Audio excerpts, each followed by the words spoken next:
20th anniversary, Ready to Die. Mister Cee doing what he does, repping Brooklyn. Let me tell you, when this album dropped, I can't even begin the intensity of the street, the intensity of Brooklyn when this was cracking off. All I can tell you is, if you listen to it back then or you listen to it now, classic, ain't nothing matching up. This is what we doing. We here, Mister Cee, Funk Flex, we just riding out.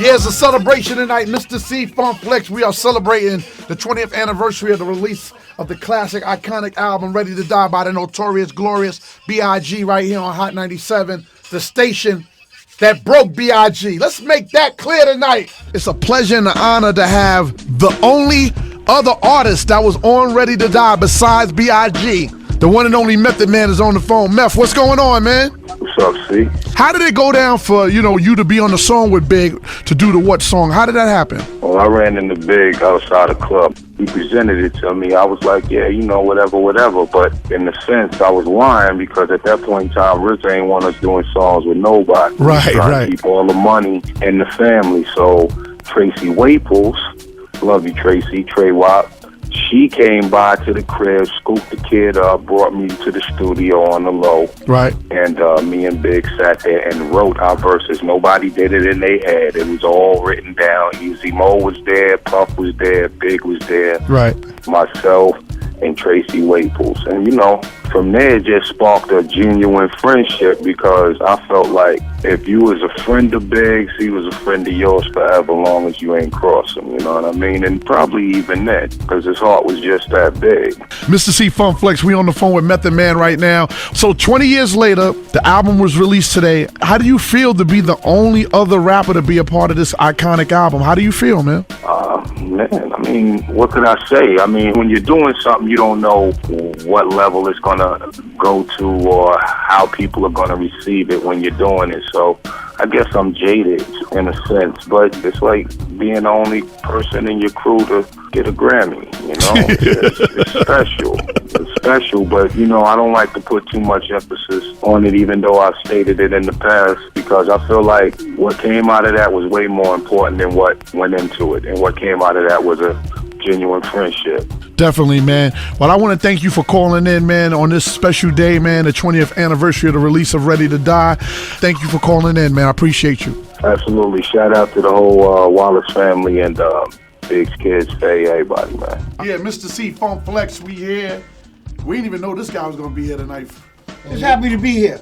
We heard a lot of Brooklyn tunes. So he saw where we were going. Yeah. And him being who he is. Cool DJ, Red Alert, legendary. Just happy to be here. He felt that with this all rolling the way it is on the 20th anniversary of the Notorious, that's only right. Yeah, the release of Ready to Die. He stopped him in his tracks. He's here. Yeah. Happy to be here. So, both of y'all was on the radio at the time when this was ringing off. Yes. Heavy. So, what was the, what was the climate like? Like, you know what I mean? Like, from an outside perspective, because, I did my dirty work in the studio to make it happen. Me and Puff, we did what we had to do, but, what was the vibe with y'all? Like, taking it to the... I mean, me and Red was in those clubs. I mean, you saw us. You saw us. You saw what it was when it was coming on. It was, man, incredible time for New York. Incredible time for Brooklyn. See, it's funny now that you bring up, I remember you saying sometime when you was going to the studio with Big or thing. Now I remember you saying those things, and I remember, Remember when I guess the Source? What did they do? They gave it. Was he like Unsigned Hype? That's when we put in Unsigned Hype. Yeah, and that was Maddie C. Shout out to Maddie C. And not to take nothing away from that Source magazine, man. At that particular time, that Source magazine meant everything. Yep. Big time. Big time. And sometimes we don't talk about, what? We're keeping it 100 today, right? That's what we're doing. I guess in the later years with Benzino and RSO and things that happened, the stigma came a little bit on the magazine because they wanted to do music as well as they wanted to run the mag, and it changed a little bit.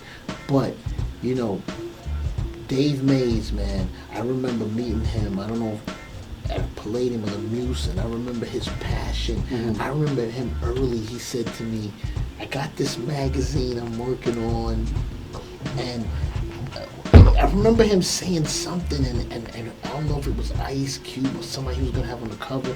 I remember seeing him early in the game, and that magazine, you know, being in that Inside Hype and being on the cover.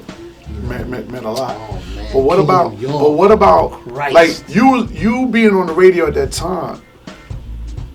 How did it feel when Big said your name on that Juicy? Let's talk about that. Let's talk about it. We should keep it 100. We should keep it 100. We gotta keep it 100. Keep it 100. We're gonna keep it 100, man. Tell the Tell story. the Tell Yeah, the but I'm gonna tell the. We're gonna tell the action. We're gonna tell. How the did you story. feel? Because I know it went to another level when he said your name on that I record. felt good, but we're gonna keep it 100. In actuality, Yeah. I wasn't getting along with Andre Harrell. Okay. We're gonna keep it really 100. I hear that. In actuality, I wasn't getting along with Andre, and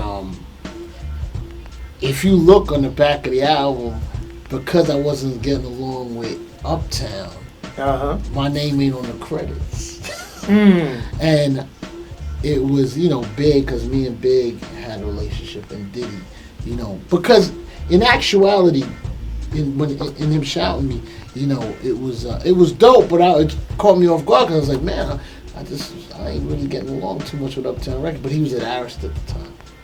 With Diddy and Bad Boy. So Right. I appreciated the acknowledgement, but you know, I would, even for me though, man, you know, that was my first. But you know, Red been living this. He been living shout outs for like, man, you was 18 years strong, getting mentioned on. Yeah, but that shout out made you feel real tingly, right? It did, but I'm trying to think which was my favorite. That wasn't. If I had to see, you know what? Which one did I like? I liked Big was important, but there was a couple before that was important. Believe it or not, what was that group from Jersey? God, man, I forgot. There was a group from Jersey that I really liked. You know, because you know what used to be a lot, man. What's that? Go shout outs. Mentioned on the back of the credits. On an album cover. Yeah. Was clean. Like that was good on your resume at the yeah, time. that was important. That was not that the shot wasn't, but I remember those credits on those albums, man. That was a big deal. That was it meant something. Oh, absolutely. On the rise of where we was going. And I liked there's certain artists like, you know, the Canes. Those Kane albums, those Bambaataa albums too. There's like, because they covered a wide spectrum of shots. Oh yeah. Yeah. When you saw the list of shout outs, you felt like you was reading an essay. You know? Important to be there. And then you looking all in between all and say, if I'm mentioned, is it me? Here I go. Listen, man, and don't listen, if you wasn't mentioned, I'm sorry. We wanted you to have your weight up. We wanted you to do well. But think about it. At the time when you was coming into that present moment, same time when Biggie was coming to that present moment, it's like, you know, a balance at the same time. Yeah, that's what I'm talking about. Diddy. You know, it was like fresh meat for New York City at that time. It was all throughout. And you know, Wu-Tang, I always say, Wu-Tang, Smith & Wesson, Black Moon, there was a foundation like right before the Bad Boy movement. Right. Because I never want to exclude those people, because what they had covered, you know, Wu-Tang had made it so it was okay to be gritty and grimy. Yes. For the chorus.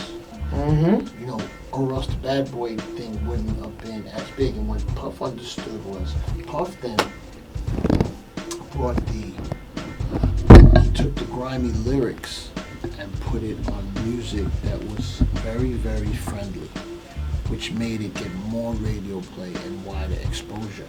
And he had to see that with Wu-Tang. Wu-Tang was getting big records, you know, played, but that was and then after Wu-Tang, you had the Dow's Effects, you had the Lords of the Underground, you had Redman, you know, you had various people that came, but it seemed like when B.I.G. came around, he said, listen here, I'm on the corner of the hood, and I know where I come from, but I'm still looking good and fresh, and I can spit it out just as well. Yes. And it was, and you know, he was he was doing it for us big guys, man. You know, the checks was on him. It was okay to be with a fat guy. That was great, man. They loved him. His character. Knocking him down. Hard. Hard.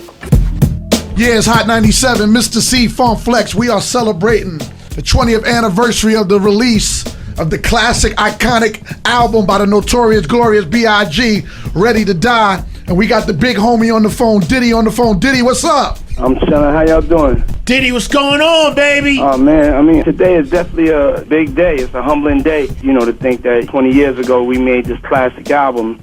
So, Diddy, a couple of questions. Taking it back 20 years. Yeah. A lot of people don't know that the Ready to Die album wasn't originally going to be called Ready to Die. It was going to be called the Teflon Don, but you kind of convinced the big homie Biggie to change the title up. Why did you want to change the title of the album from Teflon Don to Ready to Die, and how did you convince Big to do that? I mean, for me, it was more about really producing projects that were sonic albums. Biggie did this song that was so eerie and so real, it sounded like you were listening to somebody's real life, and it was suicidal thoughts.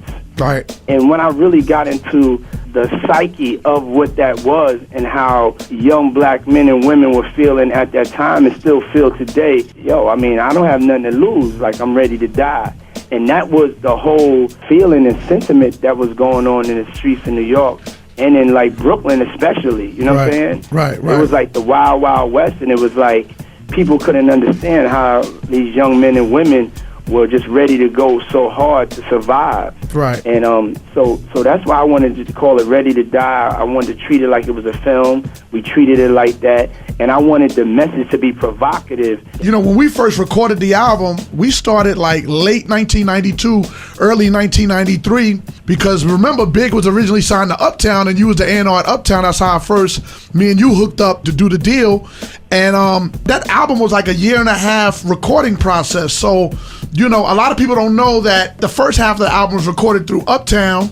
And then when you got the deal with Arista, with the Bad Boy label, we recorded the other half of the album. So, you know, when you really listen to the album, you kind of hear one side where Big voice is a little bit younger, and then like a record like Juicy, Big Papa, Who Shot Ya, those records, unbelievable. Those records, you know, sounds a little bit more where he had that confidence because it was like later in the recording process. It's even deeper than that. So you know you're hearing it firsthand, getting an exclusive right here on Hot 97. Right. The thing was that when we were signed to MCA, which was the #1 record company in the world, right, you couldn't really push the envelope. Yep. You kind of had to be a little bit cleaner. I know where you're going with it, yep. And you had to be safer. So when I had got fired, they was like, take Biggie with you, because his lyrics are kind of, you know, too provocative for what we have going on here. So when we left and then we went to Clive Davis and Arista, we got more freedom, and then it was free. So you hearing the song, those songs that you mentioned was just us not having any restrictions. And then when he didn't have no restrictions and he didn't have to think about none, that's when the genius came out of him, and that's when it was raw, and then that's when it became a classic. I'm gonna tell you right now, Diddy, before we break out, as long as me, Mister Cee, and Funk Master Flex is in this building, you know we're gonna hold you down. I appreciate that, man. And then there's two people I need to thank. There would be no B.I.G. if it wasn't for Mister Cee, okay? That's #1. Then #2 was Funk Master Flex. He went so crazy. It wasn't just about him playing. He believed in the record so much. And I want to thank y'all, too, for being able to do that. And just the city, New York as a whole, just embraced the album so much. It had to be hot everywhere. But we're going to get back into this 20th anniversary tribute to the release of that classic, notorious, glorious B.I.G. album, Ready to Die. Puff, I appreciate you, man. Yeah, thank you. I appreciate y'all. Y'all be good. All right, man. Hot 97, let's get into it.